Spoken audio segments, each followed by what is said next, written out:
Hi everyone, this is Imad Hassan. In the last video I covered why customer lifetime value is important and what it is, and I'll share a link to that video in the post down below. But in today's video we're going to cover how to calculate CLV, and we're going to cover several different methods, anywhere from the crude easy method, which you can do within a matter of minutes, to the more sophisticated methods out there that'll help you unlock a lot more use cases. But by the end of this 5-minute video, you will have at least some tools in your tool chest to be able to calculate customer lifetime value. So let's start with the simplest method. Let's call this the crude estimate method, and all you need for this method are two variables. One is churn rate, and the other is average order value.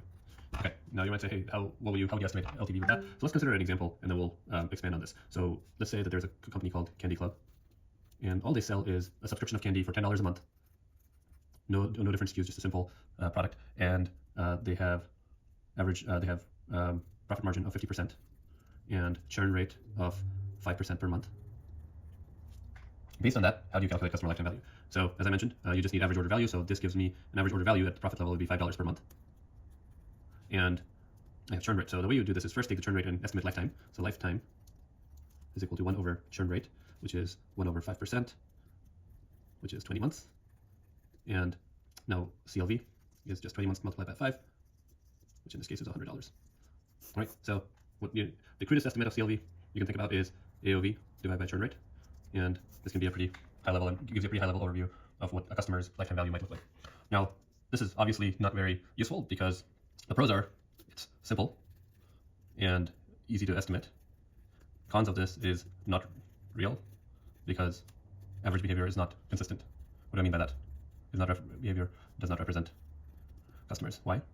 If you ever look at your churn rate curve, what it typically looks like is at the first month, if you had 100% customers that purchase something, there's a pretty clear drop off on month 2, 3, 4, and it might even put up 0 at some point. But what we just did here is we basically estimated a very flat line curve of what churn might look like by saying it's 5% per month.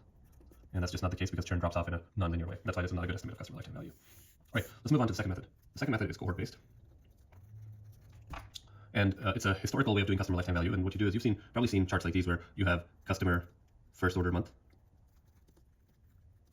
And that might be started January 21, February 2021. I'm just going to give an example here, all the way out, let's say, to April 2023. And then you can build out how many customers joined in that month, and then what was their lifetime value in the first month, second, third, so on and so forth. And you can do this all the way out to 12 months or 24 months. So how do you fill this out? So let's say, I'll do an example. Let's say 1,000 customers joined here, 2,000 customers joined in the February month, and then let's say another 1,500 joined here. You can estimate how much money they spent in the first month and divide it by the number of customers, and you might get like $10, then you might get $5 for the next one, $3 for this one. So the 3-month lifetime value here is $18, and you can do the same for this one, 10, 6. I'm just making some assumptions here, making some random guesses what it might be.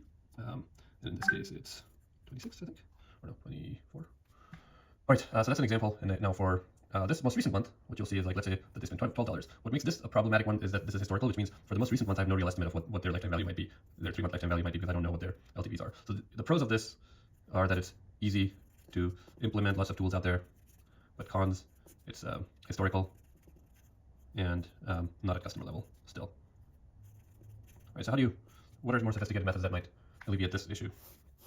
So the third one is machine learning based. And I put in machine learning, deep learning. There are several methods that data scientists use out there that do this type of an approach. So here what you do is for each individual customer, given their customer attributes,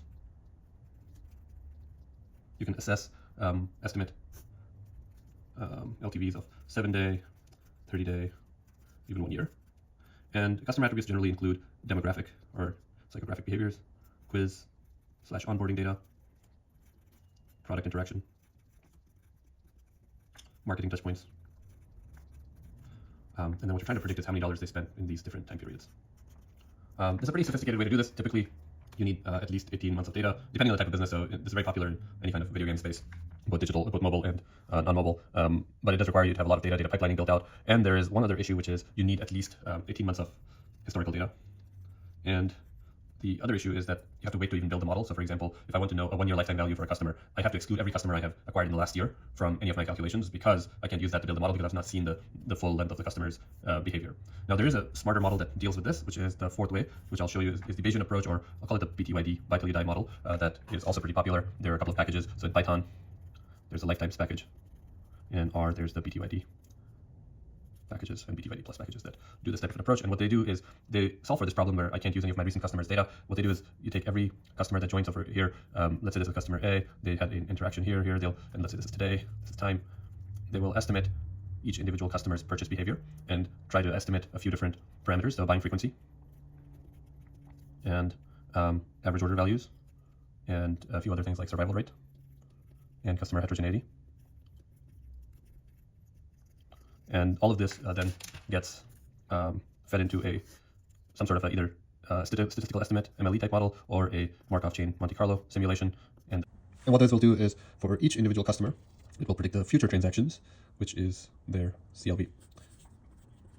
And what the benefit is, you can do 7 days or a full lifetime based on these type of calculations for each individual customer. So hopefully that gives you a quick idea of all the different ways you can calculate lifetime value. You can start with a crude estimate, which is AOV divided by churn rate, or you can do the cohort-based analysis if you're a gaming company or you care about short-term LTV.